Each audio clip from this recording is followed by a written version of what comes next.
committee. Yeah, okay, thank you. Can you hear me? Yes. Oke, bertemu kembali. Thank you, Bu Fithriyah, Mr. Elmaddin Mehdiyev, Bapak Prof. Widodo, Mr. Dr. Faisal, and Ms. Amnah Shaari. Today I want to apologize because our Chief Secretary, Pak Taufik Hanafi, should go back to Jakarta.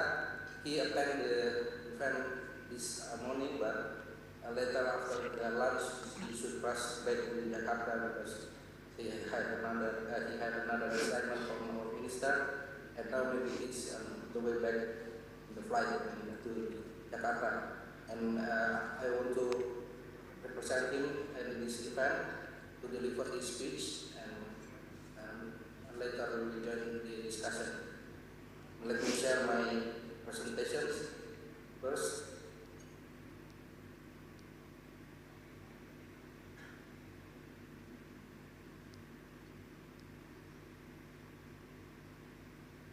Can you see the presentation slides now? Yeah. Okay. Okay. Let me start with acknowledging that in this event we talk about the South-South and triangular cooperations, and particularly in this panel session we talk about the digital transformation. That in Indonesia we want to raise the issue and the development partnership, including the inclusive digital transformation, not just as usual of digital transformations, but particularly for the inclusive development that also become our main program in SSTC. As we know that in this now we have these challenges in digitally divided world. We realize that about 2.9 billion people are still excluded from the digital world, and then 96% of them are living in the developing countries, and particularly this issue also related to the poverty, the lack of the literacy, particularly digital literacy, and it's also related to the infrastructure gaps and policy environment. And this is a challenge that maybe we should handle also as South-South operations countries, and then we will continue to develop our digital transformation process together, and to reduce this gap and to ask all people to join this digital world and to become more productive and prosperous. And in the SSTC framework, we realized that like Indonesia as a developing country, we are deeply impacted by the pandemic. That also become this condition also become the opportunities for recover stronger and also to innovate, to build back better. And there are a lot of opportunities by using this digital transformation process that can benefit all, including the enhancement of the South-South operations and triangular operations by facilitating the exchange of knowledge and a lot of opportunities that can be used based on this digital transformations. And in this event, as Fithriyah already mentioned, that SSTC is values based on the shared value for partnerships, and it's open up opportunity not only for government to operate together, but it's also open up opportunities for all the private companies and all participants or citizens in our countries to share our partnership and understanding the benefit for all, and also we can develop a strategic alignment for inclusive digital transformations. And our priority in Indonesia for SSTC priority sectors, there are 4, including the development issues, how to enhance the community-based development, how to handle disaster and climate change, and poverty alleviation, human development, food and energy security and budgeting, and and also we handle these economic issues, government, the governance and peace building issues, and initiatives. And these panel sessions, as we know, the G20 summit just finished a few minutes ago, and one of the discussion there is about the digital transformations. And in this case, Indonesia want to raise issues about this inclusive digital transformation as one of our delivery in this summit, G20 summit. And let me talk about this, our experiences in transforming Indonesia for these inclusive digital transformations through our experience is to cooperate with the UN to enhance the program and conduct the Pulse Lab Jakarta. This is the historical background. In 2008, during this global financial crisis at that time, in the G20 summit in Washington DC, our President Widodo raised the issue that we should handle this issue together during that time, and then now we are in this G20 summit in Indonesia. This issue is still continuing on how to deliver the SDGs target effectively and how to monitor the enhancement of G20 SDGs. And there's a lot of activities, and this is raised the concern about how to get these new data sources and how to enhance our digital capacity to develop our program and to support the SDGs achievements. And at that time, we present that Indonesia have a cooperation with the UN to establish this Pulse Lab Jakarta in 2012, and after that we got support also from many partners, including Australia and some regions, to enhance this inclusive digital transformation in Indonesia. And these are our experiences in conducting this Pulse Lab Jakarta. We conduct a lot of research and activities in Asia Pacific regions, this including the initiative to exercise in big data analytics and also the artificial intelligence and some advanced analytics that related to inclusive development and mainly to support the SDGs achievements in some sectors. And let me continue this on our good practices from Global South and Digital Innovations. These are the experiences that we already experienced together. We had this Global South AI for profit in Asia and Africa and South America, and using this platform we can together conduct some analytical research during the pandemic, and this also involving our team in Pulse Lab Jakarta. And these are also the second activities that we also conducted at that time. It's a mine engine information for natural disasters that we realized that countries like Indonesia and many countries in Asia Pacific facing these challenges, natural disasters, and we should enhance our capacity to monitor and to anticipate the risk for these natural disasters. And we try to conduct this big data analytics by using the data set from the publicly available media social and also spatial analysis and spatial data, and including the mobility. And at the time we already implemented in some countries, not only in Indonesia but some countries in Asia, Southeast Asia, and also in Pacific regions, as I showed in the previous map that I showed you before.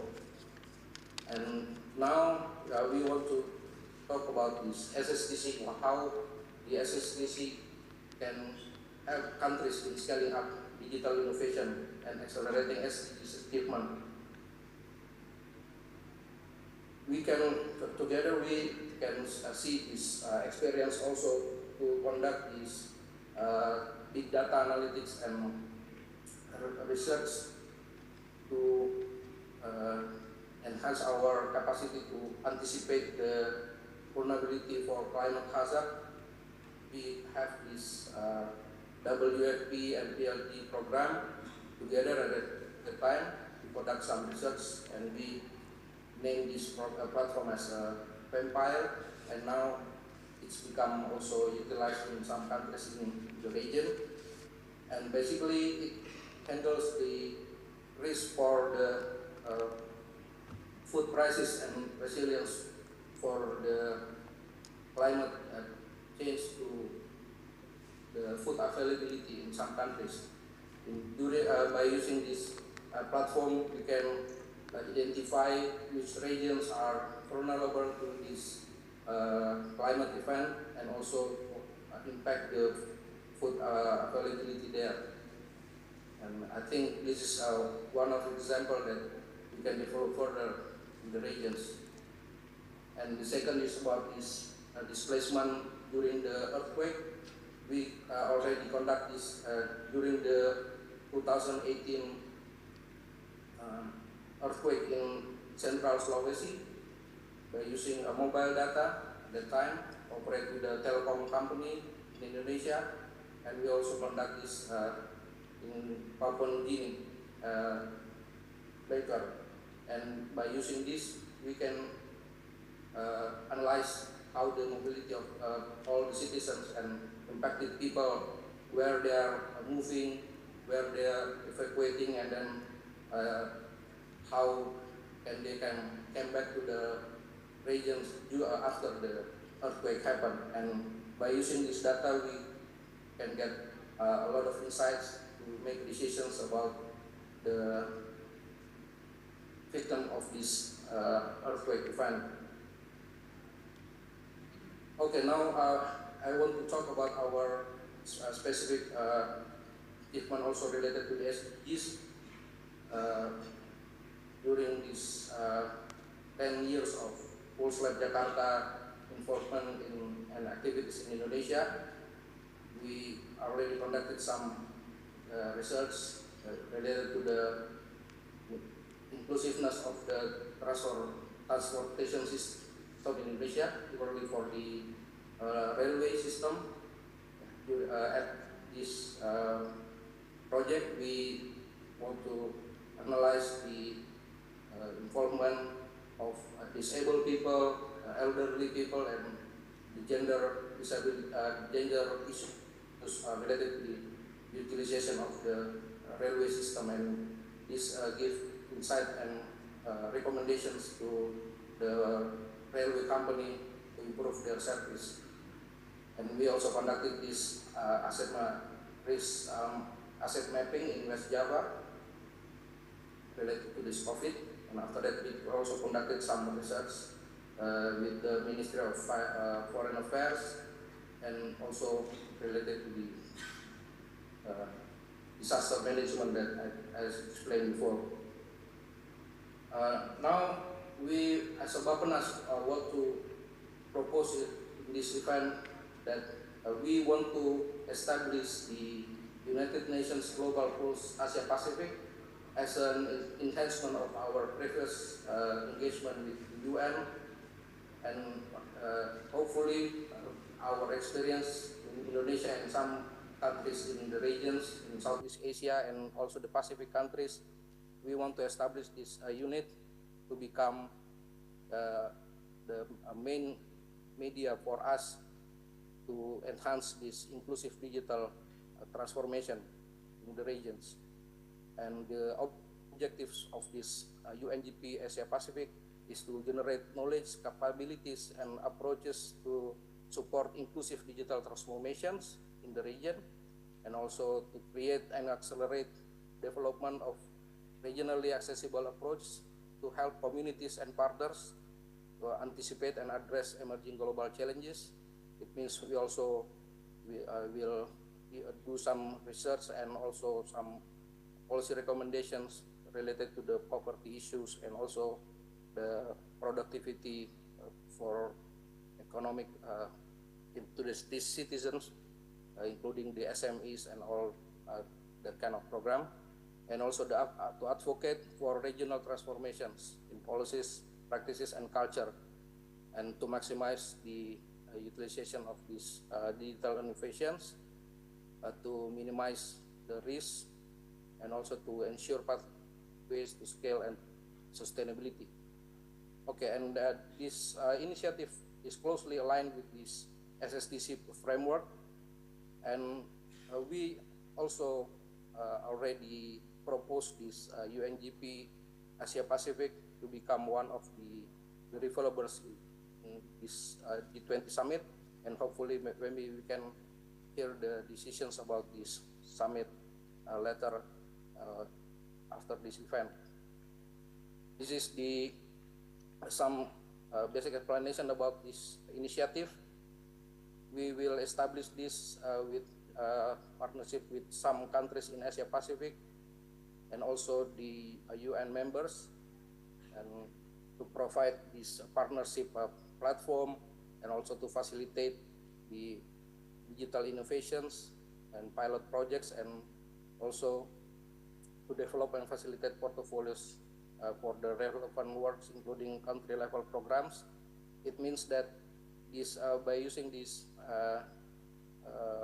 unit and organizations, in the future we can enhance our cooperations in Asia Pacific region, and it's particularly also can cooperate closely with this SSTC framework.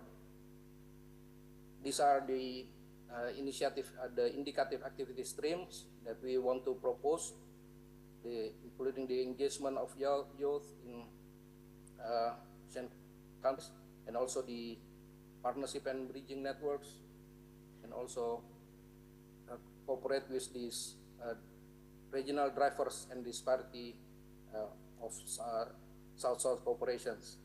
And these are the examples that we can discuss further and enhance further to use our experiences in many countries here, not only in the Asia Pacific, but also some members of the SSTCs that can become our network in the broader regions. And this opportunity, as we propose that we want to establish this unit in later the next month or maybe early 2023, but this initiative already conducted some research and activities by using this global access data initiative that become one of the UN program now. It's already ongoing program that supported by some private companies and also philanthropists like Google and McKinsey, and some activities also, then some organizations also that involved in these activities. And this GDAI already conducted in some countries, and we want to have this as a platform or a basis to enhance our activities later in the establishment of UNGP Asia Pacific. And by using this initiative, we want to also have engagement with the private sectors and academic sectors to conduct together and get more initiative how to handle these SDGs issues, and particularly to enhance our main initiative to develop inclusive digital transformations. I think this is the last slide of my presentations. We talk about this GDI aims to unlock responsible access to data and AI at scale, and by using the Global Data Access Initiative, we can involve all the data providers from the private companies and also the subject matters of experts in the universities and also international organizations, and also get some support from the funding organizations, and also particularly for the main actors in the technology and AI providers. And by developing these regional operations, we can handle, at least we can start with this one of the most important issues in our regions is related to the natural disaster, and also help non-natural disaster like our previous experiences in COVID.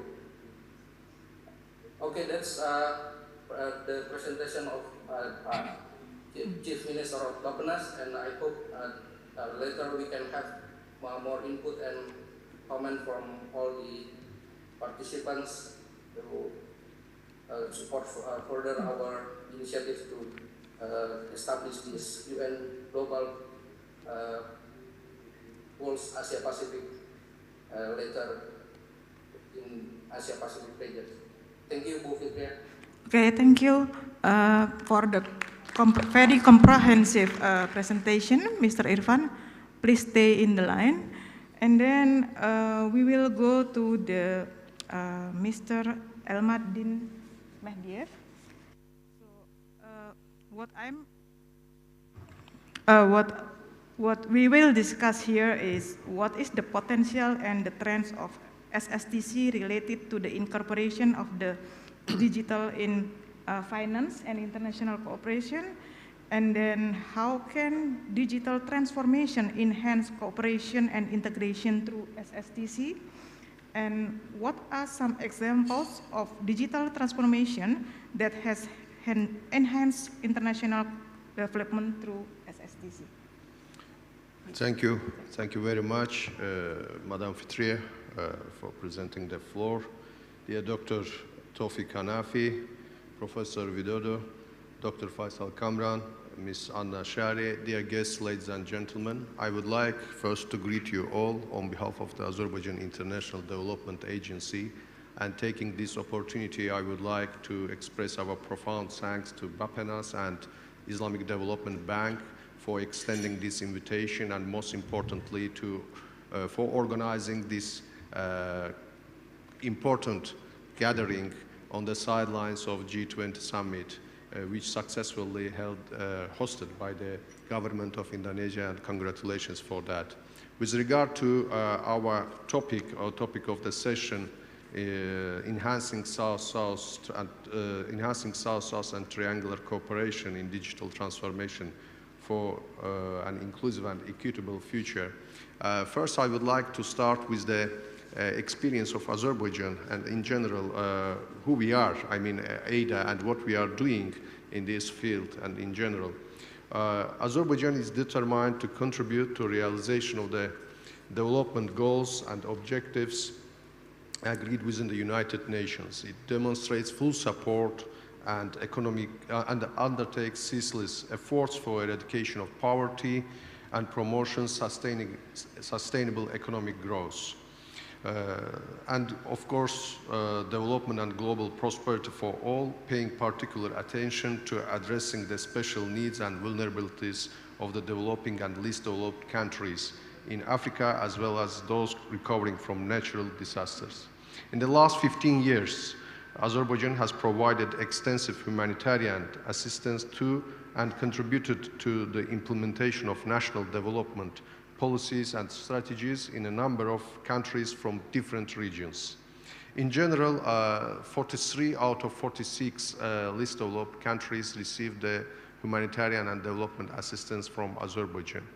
Azerbaijan International Development Agency was established in 2011 as a response to the need to coordinate and implement the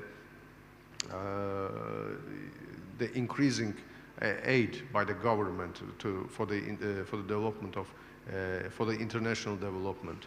And I would like to outline that the biggest contribution of our government of the Republic of Azerbaijan in general to the international development cause is that in a very short period of time, approximately in 20-25 years, we managed to transform ourselves from the aid recipient country to emerging donor country.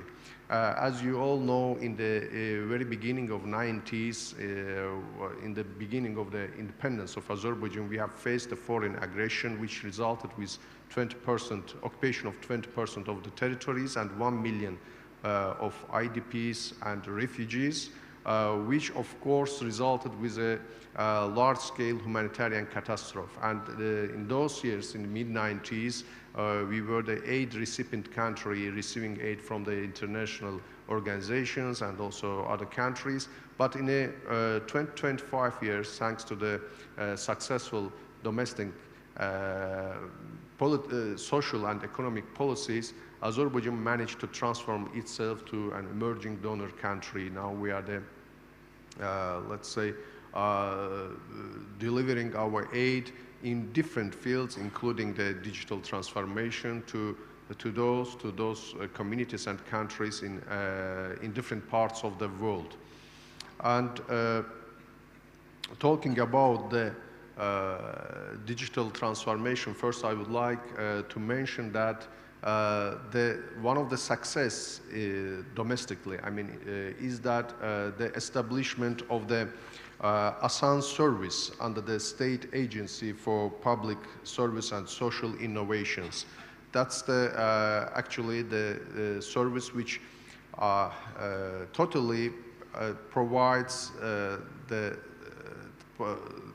service for the population through digital technologies. And now, as ADDO, the agency responsible for international development cooperation, we are in process of expanding the know-how of ASAN service to different countries, including some in Africa, in also Central Asia, Northern Africa. Some of them already successfully finalized. They are, let's say, pilot program to develop and transform their internal public service within the model of the ASAN service. And in some of them, we are now in the process of trainings and setting these standards for them.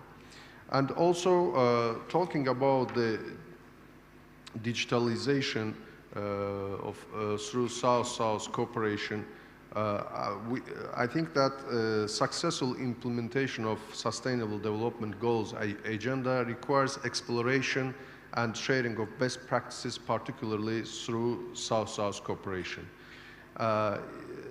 including, of course, triangular cooperation. And this can support implementation of agenda through small and large-scale projects assisted by the instruments and modalities of South-South development cooperation. There is a need to grasp the important opportunities brought by digitization and make digital transformation an indispensable force to accelerate economic and social development. Utilizing formats such as digital media and publishing will serve as an important development direction that helps donors to provide digital support for South-South cooperation projects, assist with development capacity building and knowledge sharing in developing countries, and promote more inclusive and sustainable digital economic cooperation with partners.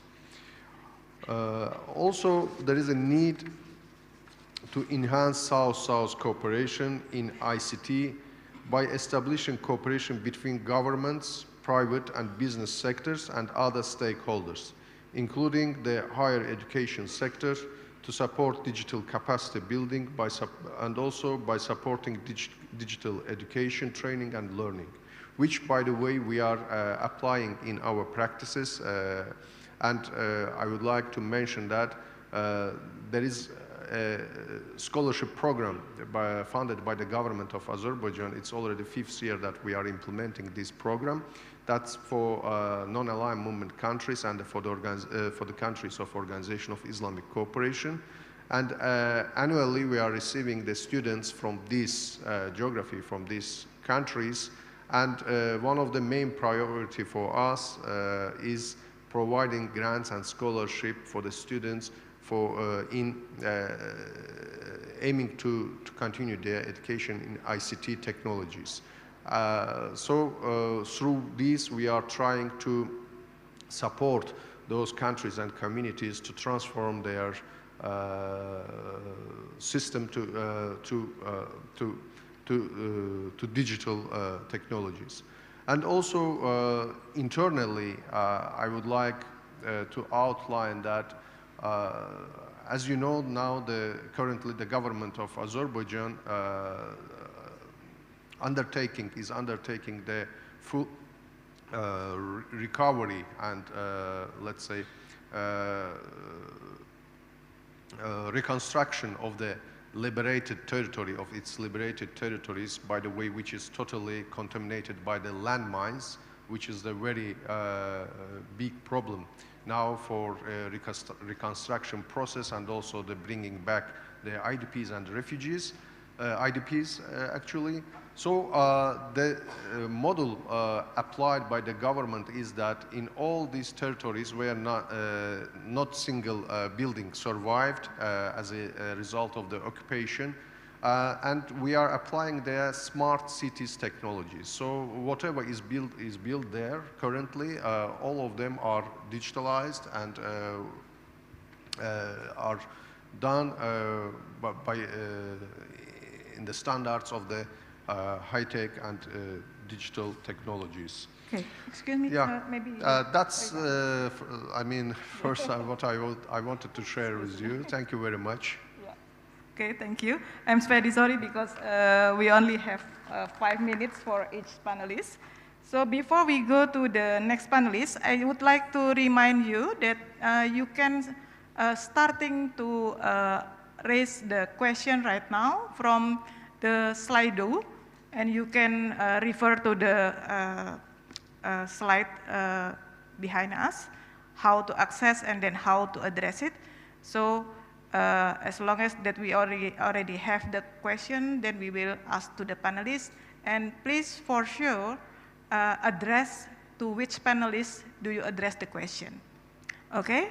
And then let's go to Professor Widodo. So we have, could you explain to us, sir, sharing the experience from the University of Brawijaya about the potential and the trends of SSTC related to the incorporation of digital in education sector, and then how the digital transformation can enhance the cooperation through the higher education, and what are some examples related to digital transformation through SSTC. Okay, thank you, Ms. Moderator, and good afternoon for ladies and gentlemen. So we just want to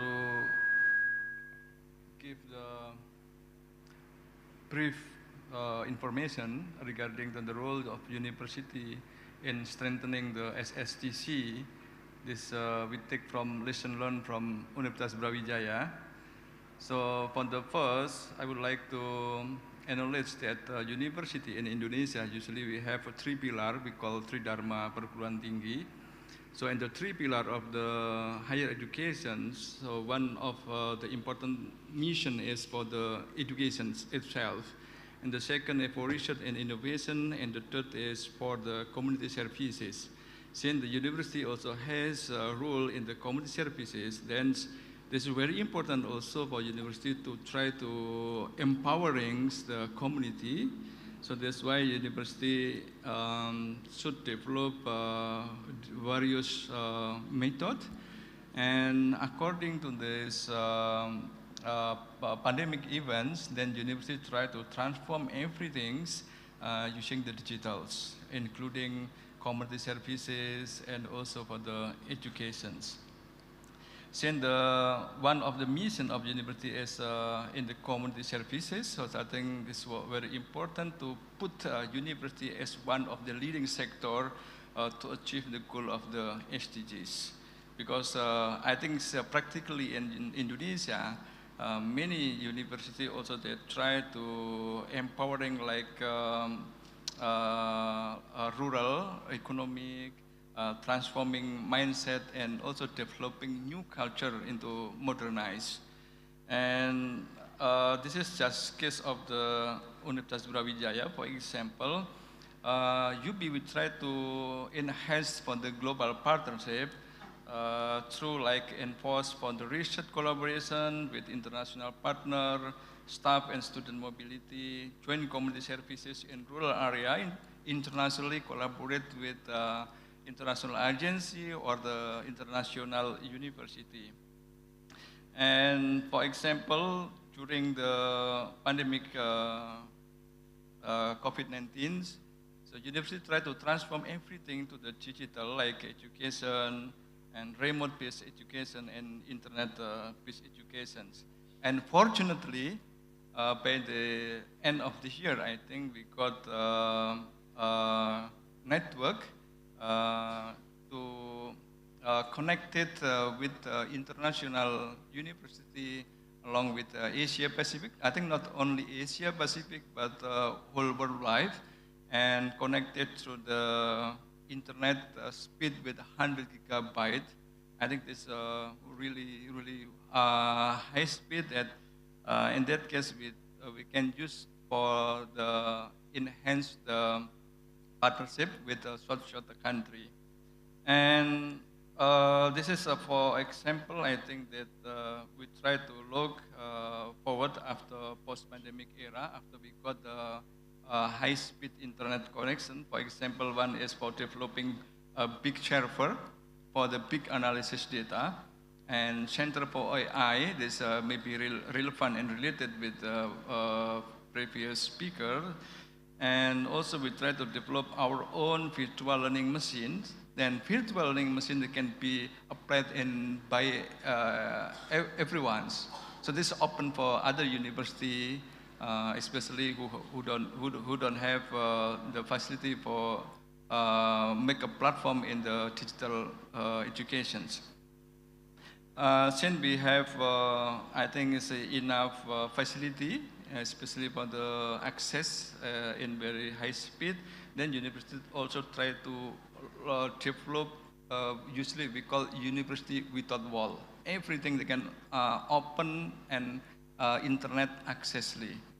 And for example, we try that we have already done, for example, we already developed the platform we call BRON, like a digital education platform, and we can share for everybody. We can share with other country, university, NGO, and everyone who want to use it. And also we try to develop the AI center. This is a hub for the research, especially for the AI. And this is also open for international collaborations. And because we have accessibility for Asia Pacific countries especially, and also of course South country, so there's also they're able to join in the research center remotely. They can still stay in their country, but they can work, join research together. And third, I think like also we develop international training center. I think this is very important also for developing like a vocational training center, especially for the agriculture system, tourism, halal industry, and also the digital industry. And also fourth, we try to provide and maintain the server, the big server for the database, and the server can be used sharing also for everybody who want to use it, especially who want to put and analyze the big data that we have, and of course it's open for the collaborations. In terms of the community services, I think we have a lot already, and we just, I think this is 5 of the example. The first, we already developed called smart health system. So smart health system is for strengthening to early detection for any kind of the disease. For example, is a heart failure in the rural area, and the system is developed in collaboration with the George Institute for the Global Health, Australia, and also from the Pfizer, USA. And those system already been implemented in Indonesia, China, and also in India. So we open that system, so maybe other countries also may use the system. This is free. And the second is we develop already, we call it Simply. The Simply is same like apps, applications, and databases for monitoring drug inventory. Usually in Indonesia, and not only Indonesia, I think in developing country, clinic in a remote area, they don't have the inventory system. So when they need the drug, it's not easy.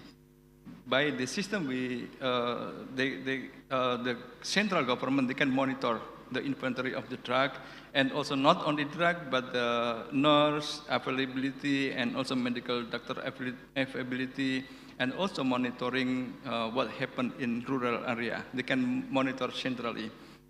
And also there's open for everyone, they can use it. And so far, it has been used in Bangladesh, I think, India, and also Indonesia.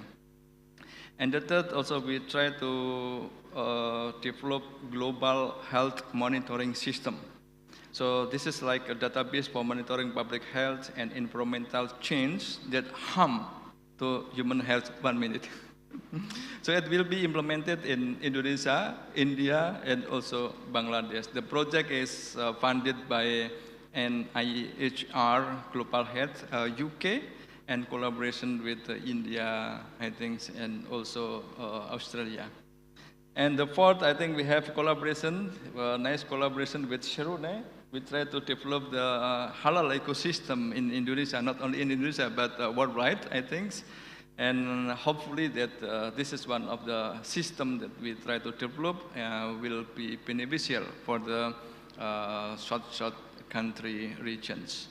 I think that's all because the time is limited, so we can discuss later. Thank you so much. Thank you very much, Professor Widodo. So shall we go to the third panelist, Dr. Faisal?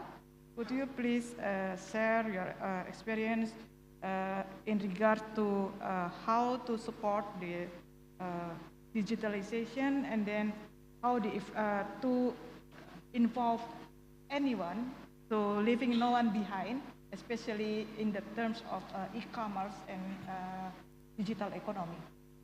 Sure. The time is yours. Thank you.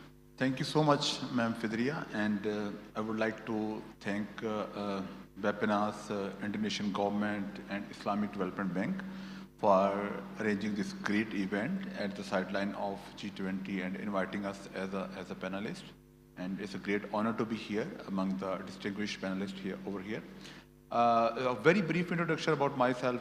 My name is Dr. Faisal Kamiran, with a background in artificial intelligence and machine learning, and with 15 plus years of experience in all three sectors, like starting from academia, then research, and then actual industry, where we have to deliver things. And I'm representing here my company here. I'm a co-founder and president, ADDO A.I. So it's a Singapore-based company. So we basically provide artificial intelligence and data science services, right?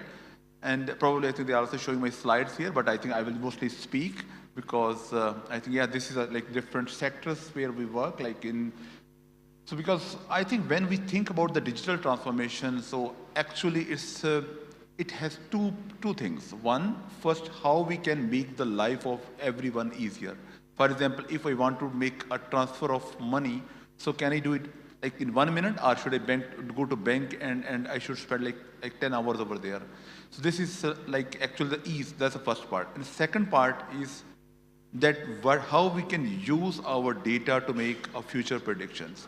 If you see that the different industries here, so in this in our firm, so we have kind of pride to have innovation and data-driven transformation among the many Fortune 500, Fortune 100 companies, because most of the times when we talk to governments or even like the big companies, so you go there and they say that we are doing everything. It's always like a subjective thing, like what is being transformed, how much what has been achieved. Everybody is claiming that we are doing something.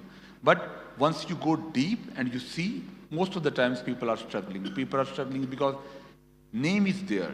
Everybody is doing artificial intelligence, machine data.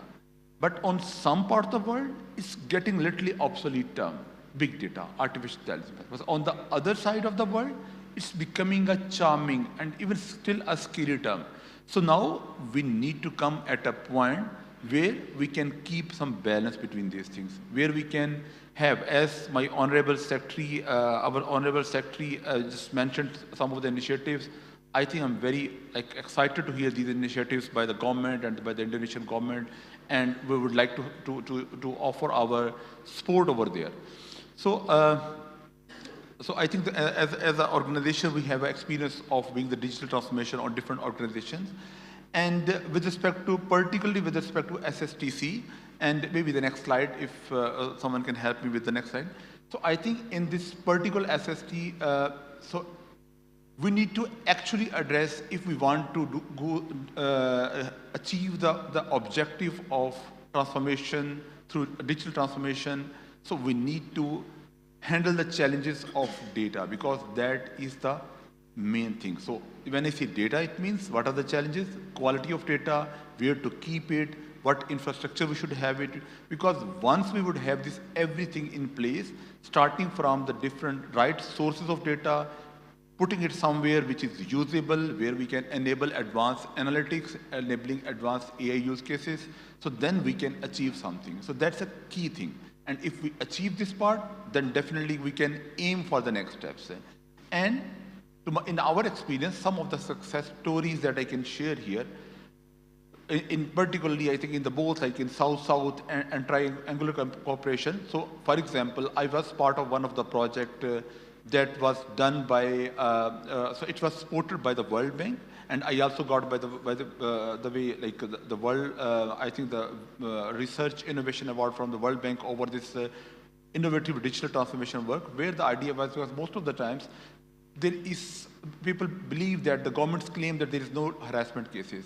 And we did a digital work where we can have we can establish the right sources or trustworthy sources of data collection from the transportation system, so that the different companies, banks or donor agencies, they can plan so how they can invest, whether they need more like pink buses, whether they have to make the compartments in the buses, how and whether they have to to install certain lights on the areas or commute paths, how they can enable a kind of environment where the harassment can be reduced.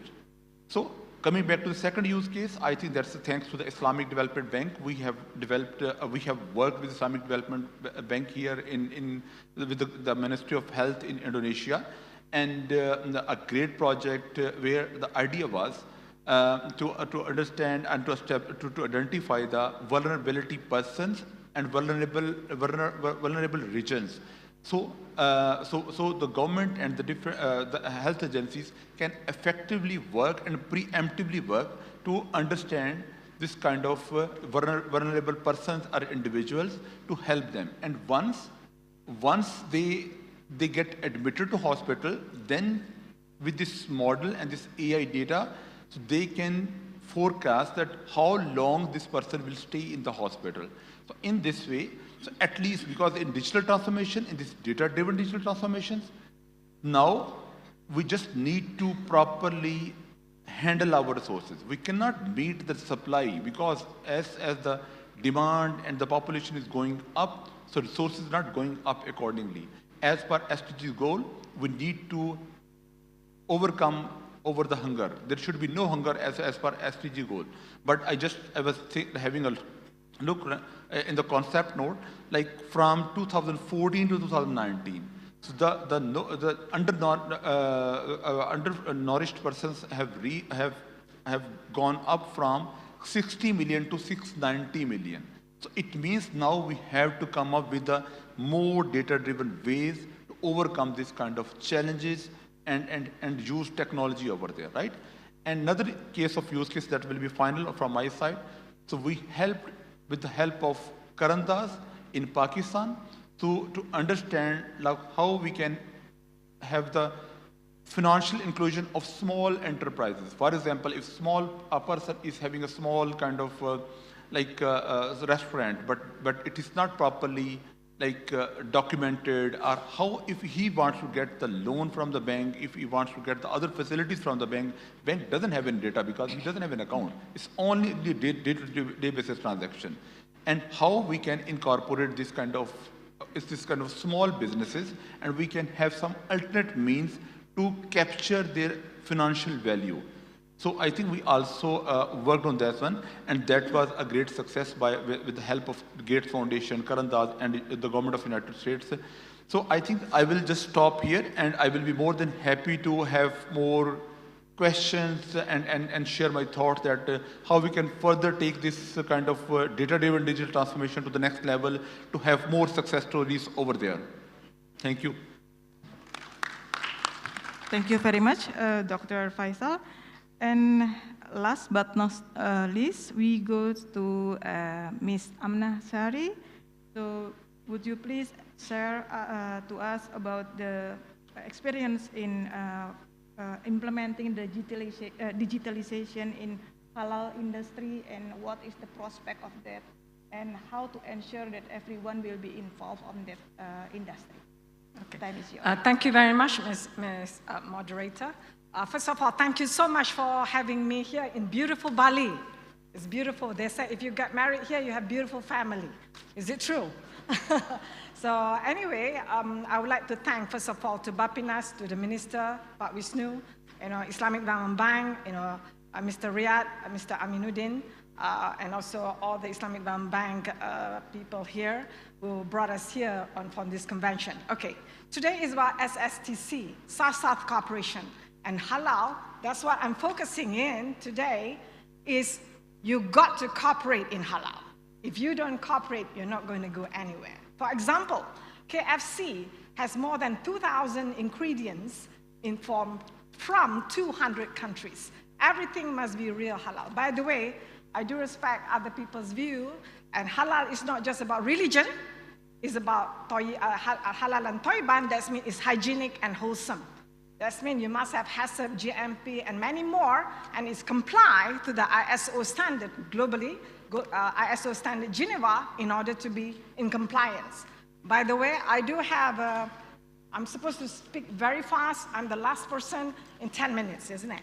So anyway, digital halal today, yes, we talk about data, is the ingredient has to be produced in order to have. The salt must be halal certified. The sambal must be halal certified. The orange juice must be halal certified. And this goes across the supply chain. And I must congratulate Pak Pemerintah, President Jokowi, for in 2019, he has this vision of halal economy for Indonesia. By the next 5 years, they want to encourage more than 65 million companies or kantor to be halal in Indonesia, and wants to be the biggest exporter of halal product across the world. Today, I'm going to tell you why, and why the South-South cooperation, why we need to work together like brothers and sisters, especially among the Islamic countries, because we do need expertise, especially why I'm working with UB.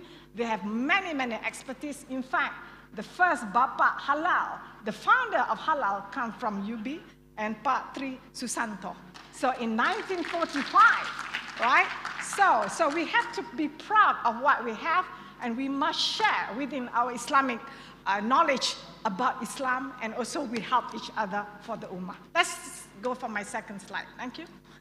All right, let's see about, hey, it's a big economy, it's in trillions of dollars, but who produce halal? It's 85% are non-Muslim. Respect to them, because they are the major producers and also very clever.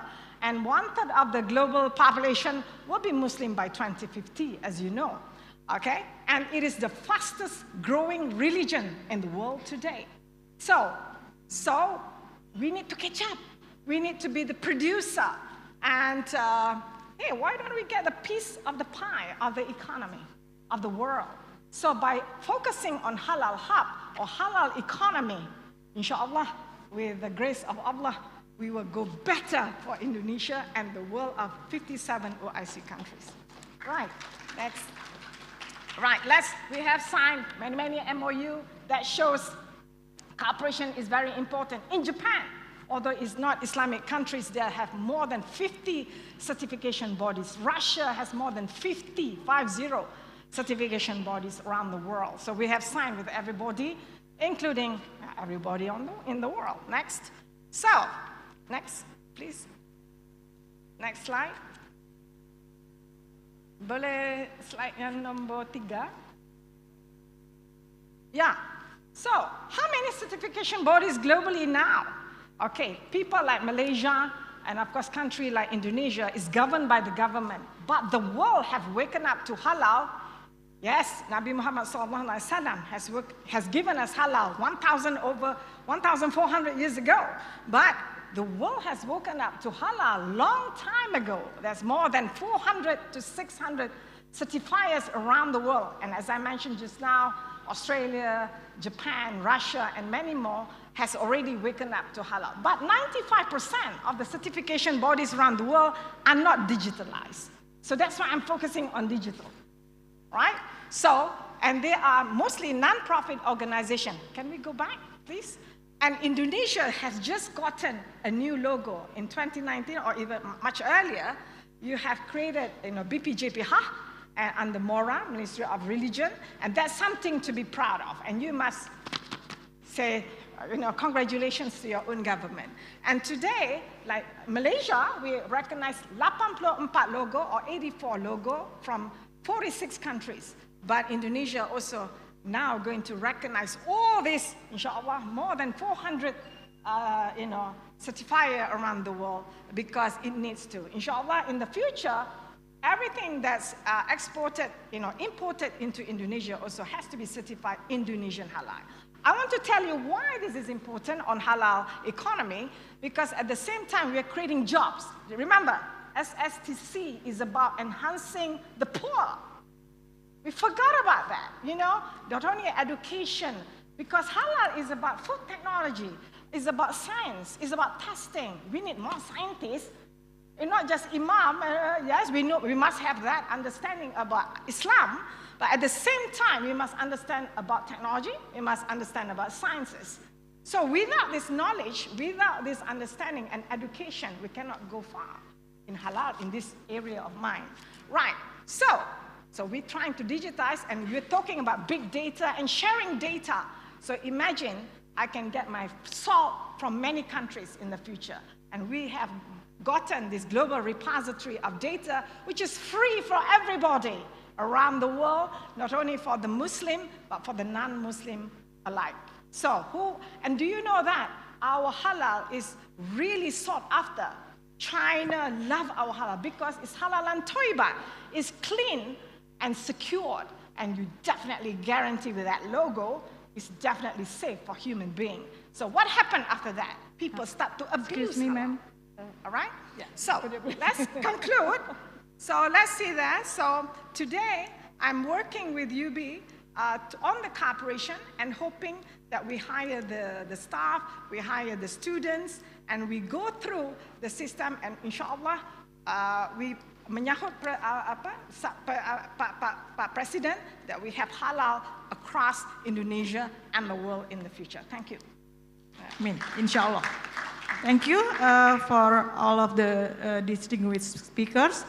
I have informed by the committees that we already have 2 questions from the Slido. Could you please assist me here, the committees? Could you please share the questions for the Slido?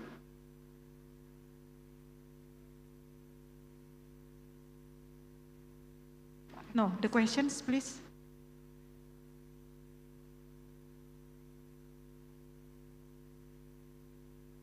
could you please share it to the audience?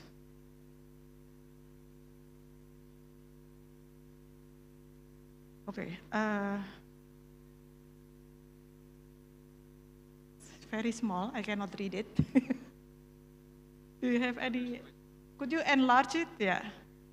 So the question is, both of them are from the anonymous. So, but there are good questions here. So, the first one is, what kind of success path about the transformation of Azerbaijan from beneficiaries to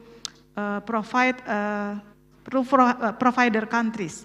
Is there some issues for policy making at government level? And the second one, so I believe the first one is to Mr. Elmaddin. And then the second one is, what is the most important aspect to undertake a successful SSTC project? And is it financing or engagement, relationships, or technology, and why?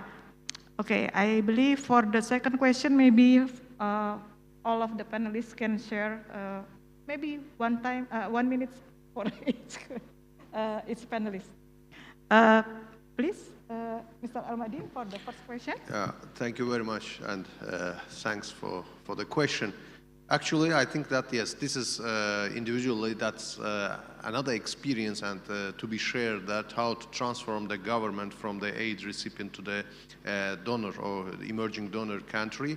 As I said, that was, in my opinion, the biggest contribution of Azerbaijan to the international donor community. So as far as we will expand this experience and share our experience, I think that that will be more successful for global development in South-South region. And at the same time, taking this opportunity, I would like to draw your attention in one important issue. While we are talking about the digital transformation, I think that there are some challenges we have to face or we have to address. I mean, in parallel with lack of resources or knowledge, there is a challenge or threat, which is the misuse of the digital technologies. So that's why in our work in ADDO, we are giving importance to this issue. And by the way, in 2 weeks we will gather the experts from the non-aligned movement countries in Baku for training, for international training workshop on countering the use of ICTs for criminal purpose. I think that this is also the very important issue to be addressed. Thank you very much. Thank you. And then let's go to Professor Widodo for the second question. Okay, so yeah, for second question, so maybe I can quickly add a point here. For me, like I think the idea would be the most important thing here for this, because other things about financing, technology, and all other requirements, they are secondary here. So if you have the right idea, if you have the clarity in your mind, it doesn't mean like how do you speak, how do you write. It's like what exactly you want to achieve, what you need for it. Has it already been done? How it will be achieved? How much time it will take? When, what will be delivered? If you have this plan in your mind, doesn't mean like we just have an idea that we will be like on the moon in this evening. No. How? What will be the benefit? What will be the impact? If you have this kind of plan in your mind, the clarity of thought, then definitely that will impact. That the other things will automatically run after you. It can be from private industry, it can be from SSTC or any country or from any developed country. That's my 2 cents on this. Okay, thank you. The time is yours. Yeah. Prof. Widodo. okay, so I just quick answer for the second question. Of course, there are financings, engagements, and also Relationship. Technology. Yeah? Technology is very important for make a collaboration. But the most important, I think, is engagement, because with the engagement, so there's like marry, so they need each others. Yeah, without engagement, like technology and funds will be nothing. So engagement and understanding each other, what their basic need is very important for pursue and long-lasting for the cooperation. Thank you. Thank you. Yeah. Ms. Amnah, please. Yes. In my opinion, definitely number one is trust. You got to trust your partner, and we got to trust each other. And then another thing that I see now through my relationship, we also need to learn about each other deeply. You know, what their strength and what can be improved. And they also need to know about me. The more, like husband and wife, the more you talk to each other and you learn new things, and you can maybe cook in the kitchen together and wash the dishes together.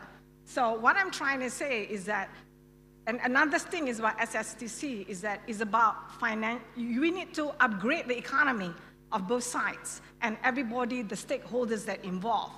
So it's about win-win. It's about money as well. It's about commercially viable for both parties. So with even university, even GLC foundation require money to run the electricity. So therefore, we have to respect each other's point of view on this matter. Thank you. Okay. Thank you very much. Let me wrap up for this session.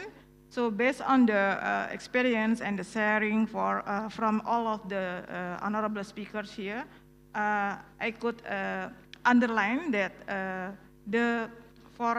there is an imminent need to increase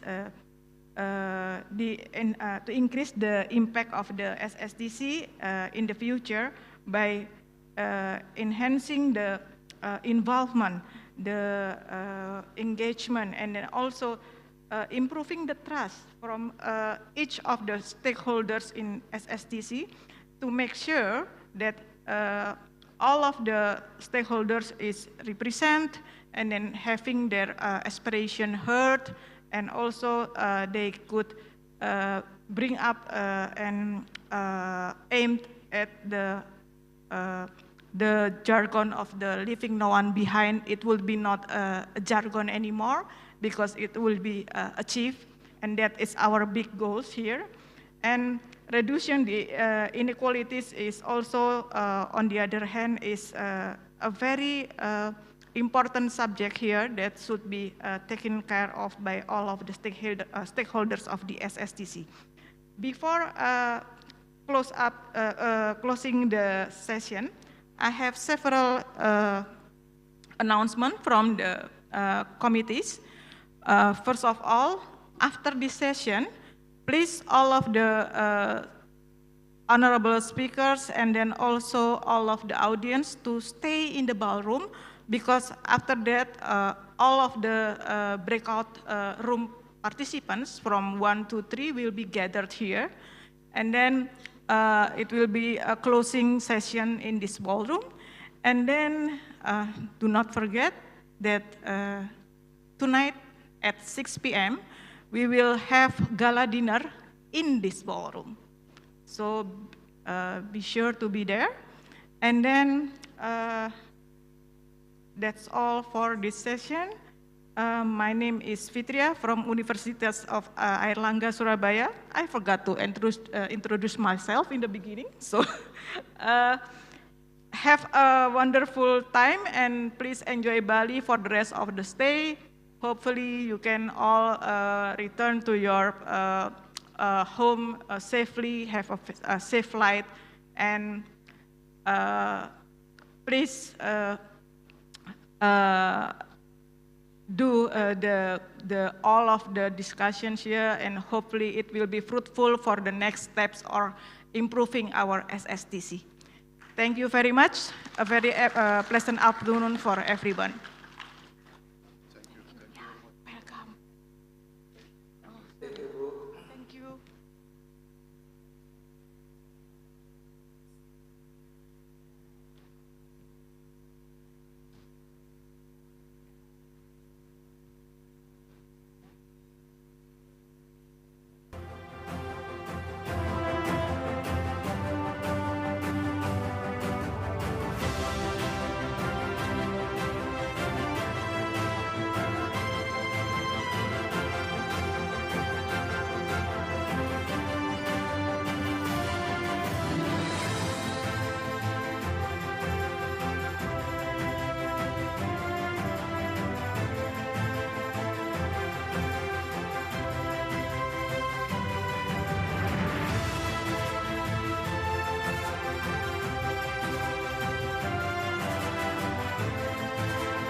Hello, everyone, dear guests,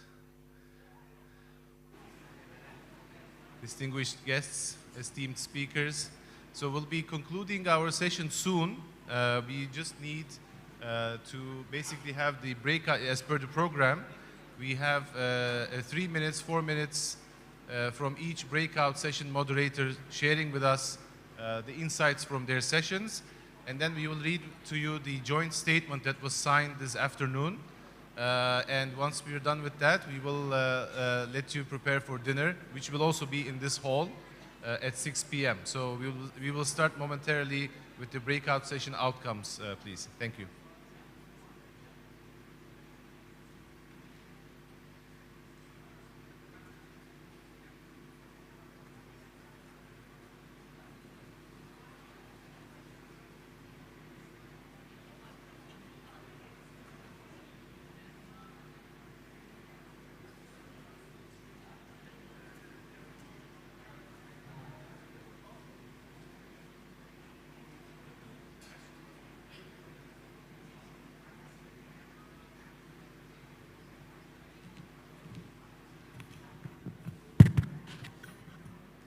Okay.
Distinguished guests, dear speakers, moderators, colleagues, welcome to this final session of our event.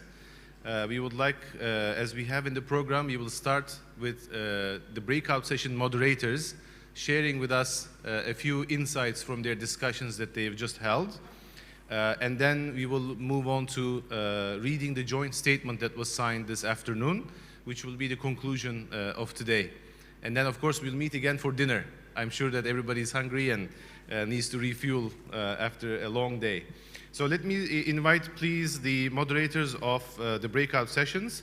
Mr. Aswin Arianto Aziz, if you can come to the podium, please.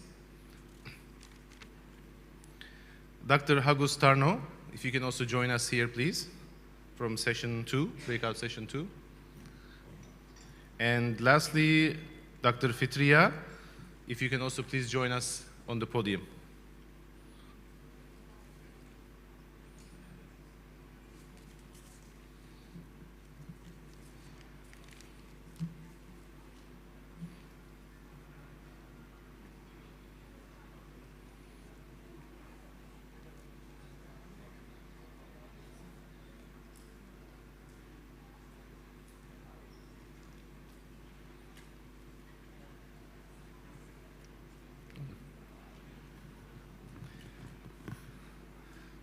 Thank you so much. So first of all, thank you to our moderators for very professionally, guiding their sessions, the breakout sessions. I think they were really relevant topics. We have discussed national ecosystems, digitalization, and enhancing the business environment through South-South cooperation.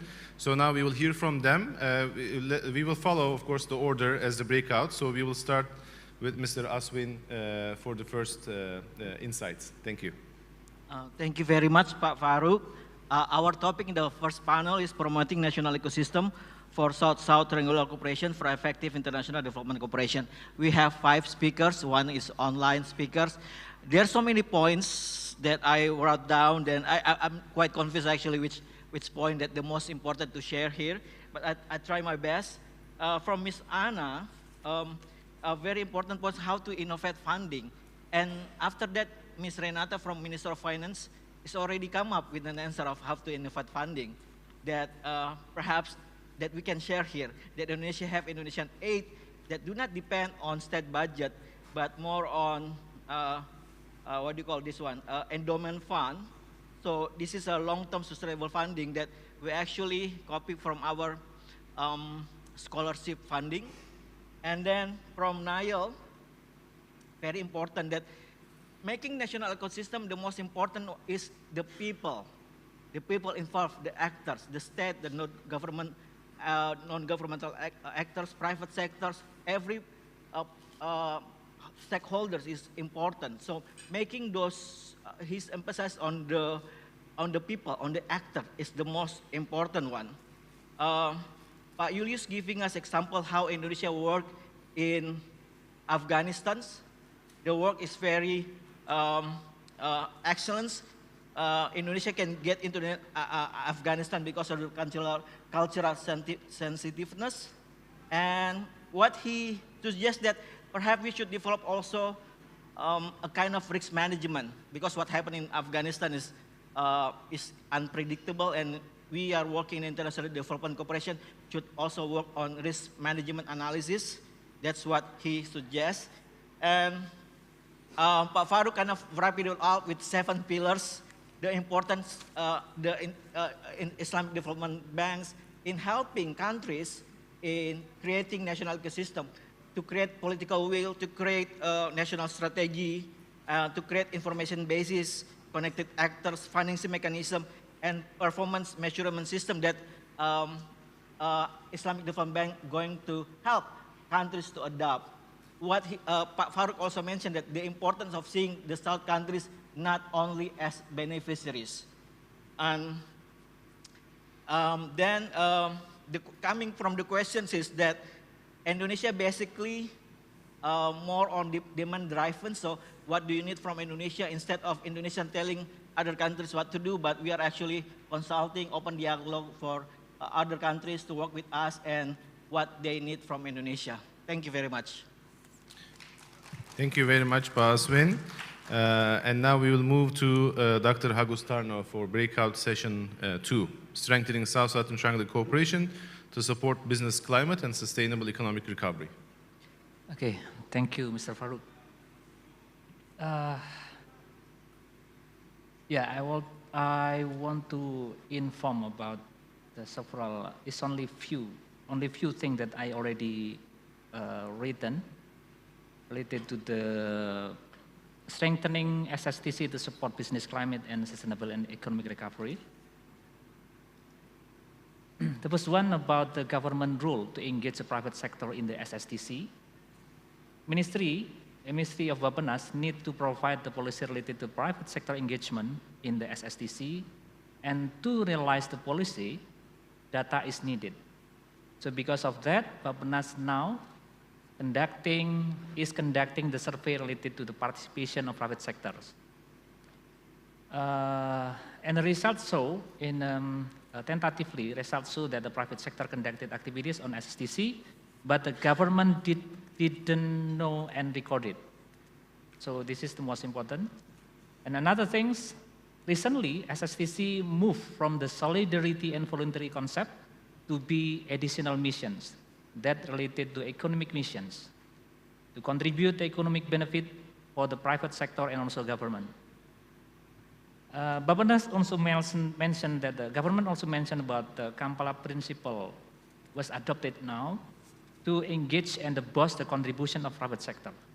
And Bappenas will put SSTC as a priority to realize an engagement of the private sector.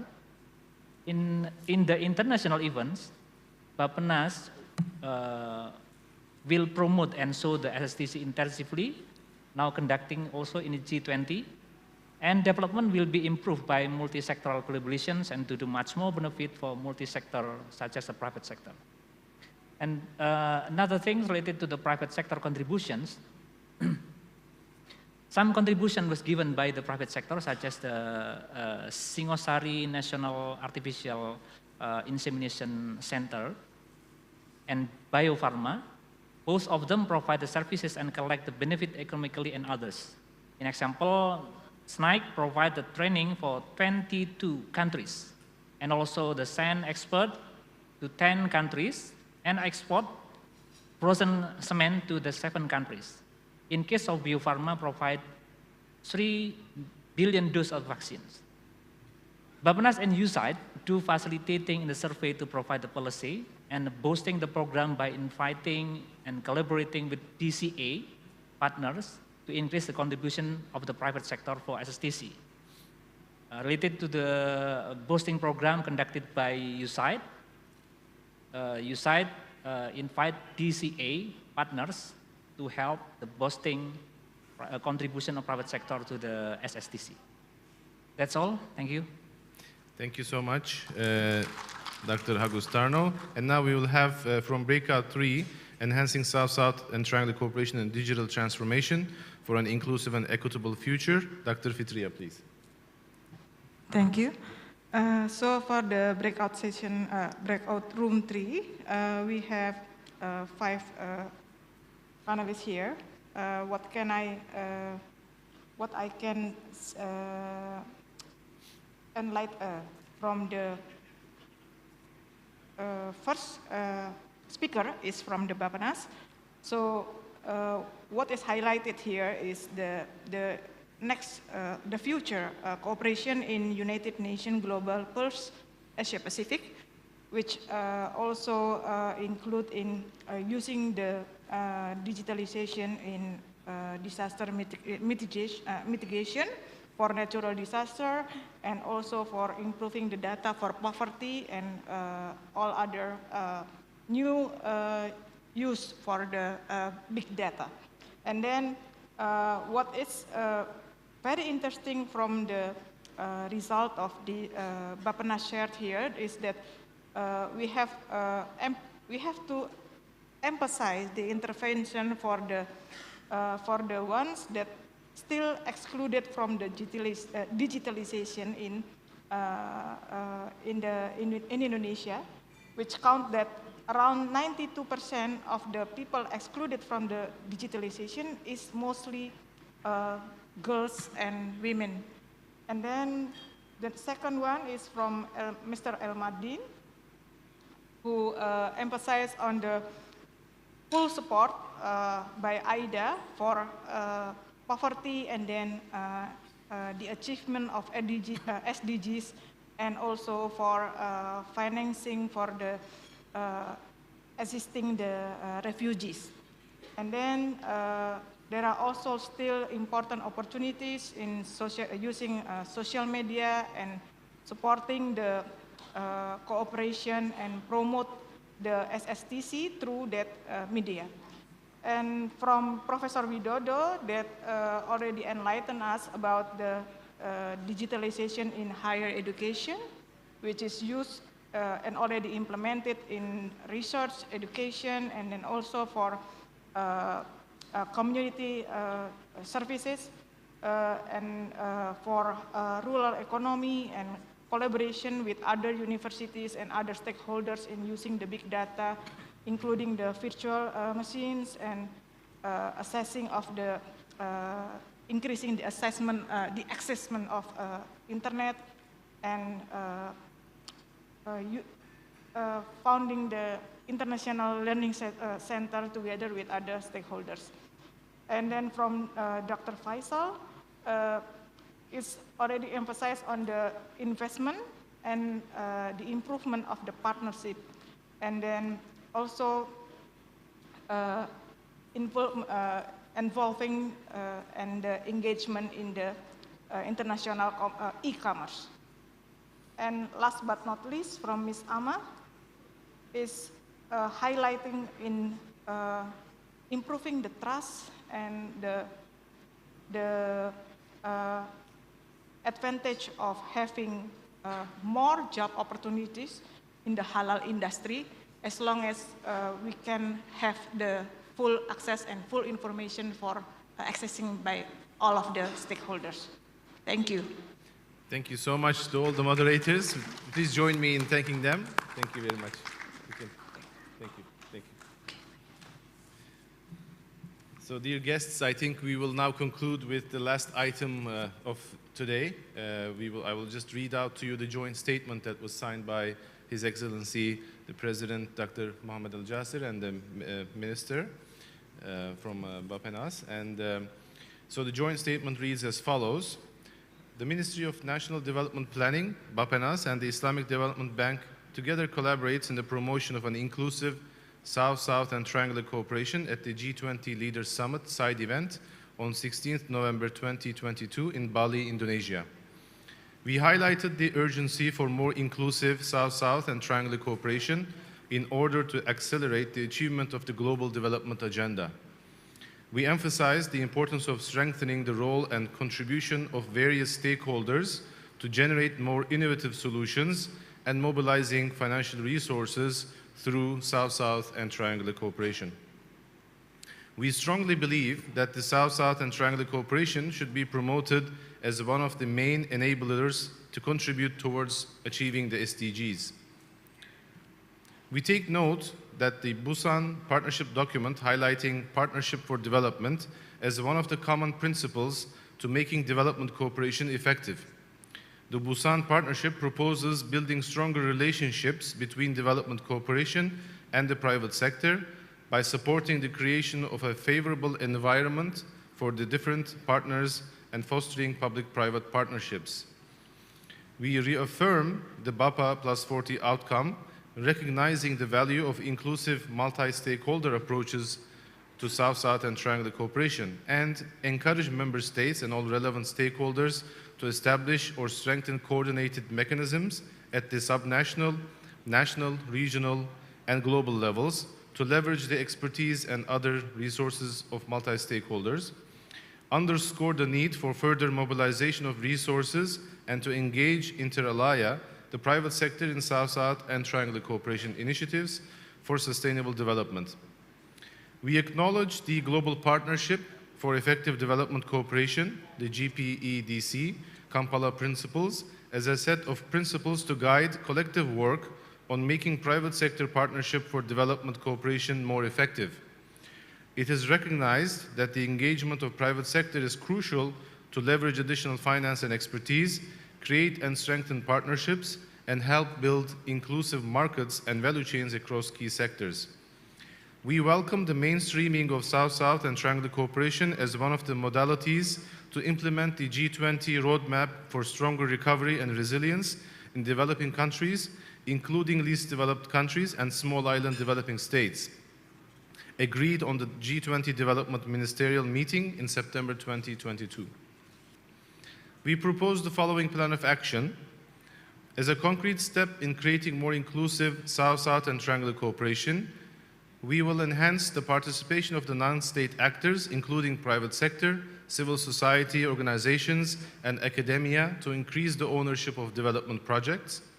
The involvement includes planning, implementation, and monitoring processes. Leverage regional integration approach in South-South and triangular cooperation to address cross-border issues and common issues impacting the region, including climate change and food security. Improve data management and evidence-based approach in South-South and triangular cooperation to set the trends and targeted appropriate coverage. Promoting institutionalization of South-South and triangular cooperation to strengthen the national ecosystems, and highlighting this joint statement in every global forum, including the GPEDC.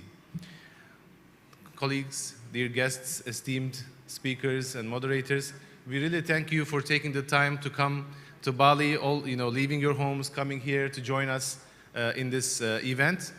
We have concluded our event for today, but please join us later tonight at 6 for the dinner. This hall will be prepared for dinner. And with that, thank you so much, and please join me in thanking Bappenas for being our hosts, for thanking Indonesia for hosting the G20, and for really being gracious hosts with us. Thank you so much.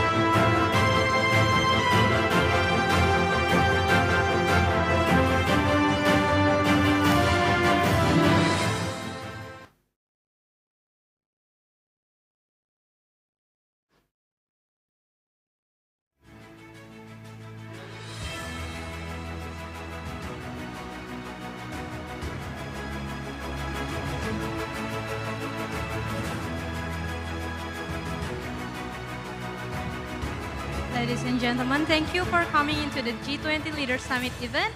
Now we will have a gala dinner in 6 p.m.